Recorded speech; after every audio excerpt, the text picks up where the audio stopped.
Today, on Be Something Wonderful, your imagined end is where you begin, the end of all wanting.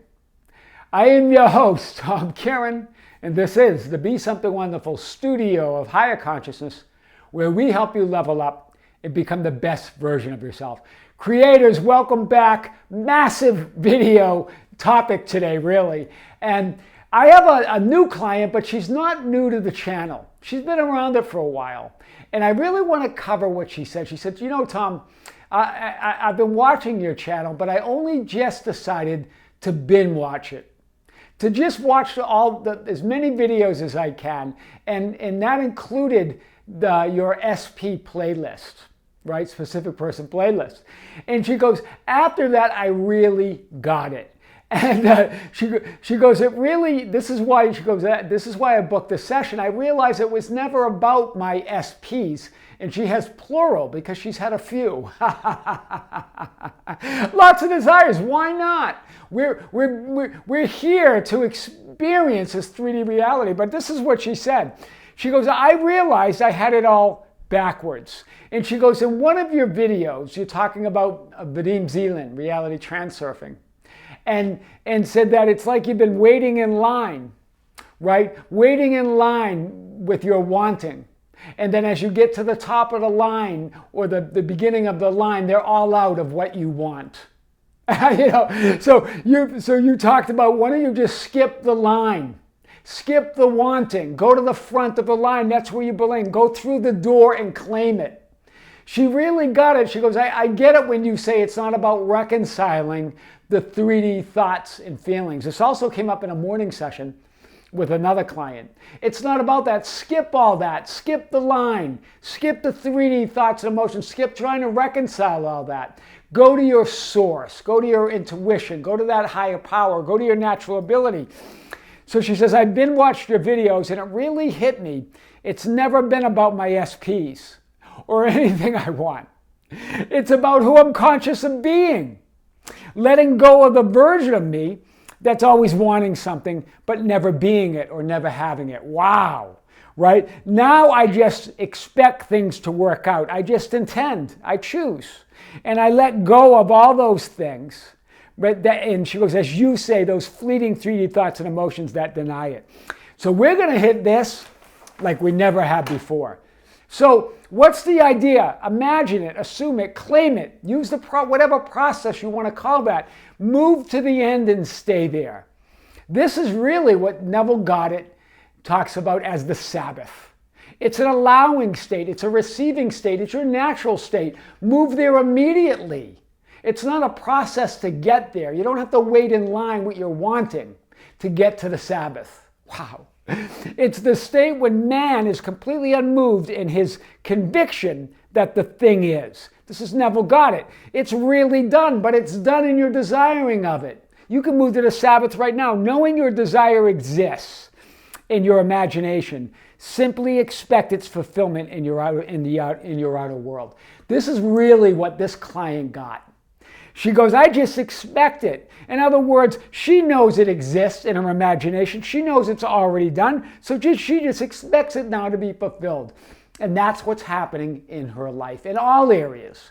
Not just the SP areas. She couldn't care less, she said now, about the SP areas. Yes, she wants love. She likes love. But she knows it's already within her and that she can just share it. It's really a movement, intense movement, right? It's bigger. It's the bigger realization. So the client, specific person, but it's bigger than that. That's what she really wanted to say today. And then she just came up with it that it's wonderful to see you. This is her imaginal act. It was no big deal, right? She wanted to, this relationship didn't end the way that she wanted it. And she says, I don't think it ended the way he wanted to. And she just wanted to see him, to talk to him. But she didn't want to reach out. She didn't want to manipulate 3D or try to push things or anything like that. So she just created a metaphysical event and saw him through her imaginal eyes. And him saying to her, it's wonderful to see you, right? It would be something that he would say, right? Heard him with her imaginal ears. She hugged him with her imaginal arms. Hear this, she put touch. She put the imaginal sight, the imaginal feel, the imaginal hearing all in there. She did this for 3 weeks and 2 days, but it wasn't effort. It was off and on.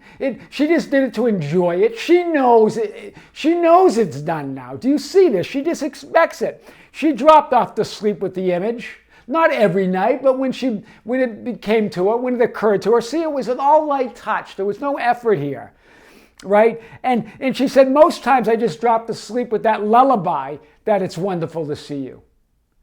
So as the 3D world of Caesar showed her the opposite facts, Instagram and comments from others, because he's seeing people, no big deal. She just wanted to see him to reconcile this, but she didn't care about that. She wasn't stalking, she wasn't looking at Instagram. It would just come up in her feed occasionally. No big deal, right? So she created the future frame. That's what she did with this It's Wonderful to See You. A simple imaginal act. Imagining seeing him and him saying to her, it's wonderful to see you. That was all. It was that simple. It implied fulfillment. This is what she did. Remember, these are the lifelines. These are the infinite film rolls. She was on a lifeline. She imagined it. She's in this current frame. She imagined seeing him and him saying that to her. As she did that, she moved lifelines, film rolls to her reality where that happened. The 3D manifestation of the imaginal event. He said it was really great to see you. So it was in the past tense in this case, but it was interesting. It was really great to see you. That's it. That's what happened. A short conversation, not a big deal, but that happened, right? More than a month later then, she took a light touch and she persisted in the conviction and expectation that he will get back to her or that they will get back together to talk. Not get back together, but get back together to talk, right? So he finally texts her. Not even finally, 3 weeks later, it's not a big deal. Not a lot of time. She knew it would happen. She knew it was done. She didn't know how it would happen. She didn't imagine that. She just imagined this, right? Hey, I'm out of town next week, but I would like to get together and talk when I'm back. And even then, he took down a couple Instagram photos of him and another girl. She just noticed that. So she was looking. She goes, I gotta admit, I was looking, right? So, but she's having fun with it. Do you see it? She understands. She goes, Tom, I understand I'm the actor and I'm just playing a role. Even if I'm looking at Instagram, I get it. I'm the actor. I'm not taking this serious. I'm not putting importance on it. She goes, it's just so light to feel this way. So this is what we're talking about. So that was the event. And then more than a month later, as she expected it, she took a light touch. She persisted in the conviction, no imaginal act in this case, just the conviction and expectation that they will get back together, that they'll have the conversation. That hasn't happened yet. She said that they haven't set the date. He's still out of town. So the Sabbath is only the mystical sense of stillness. When you are not anxious, when you're not looking for results, when knowing that the signs follow and they do not proceed. This is what Neville's Goddard's talking about. This is what she's feeling, that she's always in the Sabbath. She goes, I get it. You're really always in the Sabbath. You immediately go to the front of the line, let go of the wanting, right? The imagined end is the beginning and the end. It's everything, right? Just go to that. Be still and know it's done. Right? And here's the key. She was relaxed. The importance was low to none, actually. She wasn't worried. She rested in the conviction. She continued with her imaginal scene as the conviction in the background. She had this conviction in the background, right? She wasn't anxious. She wasn't looking for signs. She was in that mystical side. She checked Instagram, but there was low resistance. She understood she's an actor, that she's having fun. She made it a game. She became an actor in the movie. So powerful. She still wants to be with him, but it's a different type of wanting, right? It comes from a choice to be that person that is carefree, light, and light in her assumption and her conviction. In other words, it's not like she wants to be with them, and that's it, and it's the relationship that she's always wanted. It's none of that. Meaning she wants to see him, right? There's no excess importance. She's resting in the end. She's faithful to her assumption. The end of longing is always to be, not to do. Be still and know that I am that which I desire. This is Neville got it. She just ended the longing. She went to the front of the line and just claimed it. Do you see it, guys? Right? Not waiting in line to sit until it runs out, right? Remember, your imagined end is where you begin. I really am understanding this at a deeper level now. It's not even about him anymore. And she laughed. This is the BSW subscriber, right? It's not even about him. It's not about desiring or wanting. It's about knowing. It's about knowing that you're in the Sabbath. It's conscious of being it. For to desire is to confess that you do not now possess what you desire, because all things are yours. You rob yourself by living in this state of desire. This is, Neville got it. And he uses the story of Barabbas the robber, right? When it's during Passover, when Jesus was already held captive and they were going to crucify him the next day, that Pontius Pilate said, we can either release Jesus or Barabbas, the Messiah or the King of Kings, Jesus of Nazareth, or the robber, the thief and robber, Barabbas. And they're saying, release the robber, release the robber. The robber are those fleeting thoughts and emotions. The robber is the wanting. The robber is the desiring without deciding to take it, without choosing it. That robs you of everything you want. It robs you of that state that you want, right? You want to pass over to the state of your desired version of yourself. Remember, during Passover, right, Pontius Pilate, they had this tradition where they release a prisoner. And so he put Jesus of Nazareth or Barabbas, the thief and robber.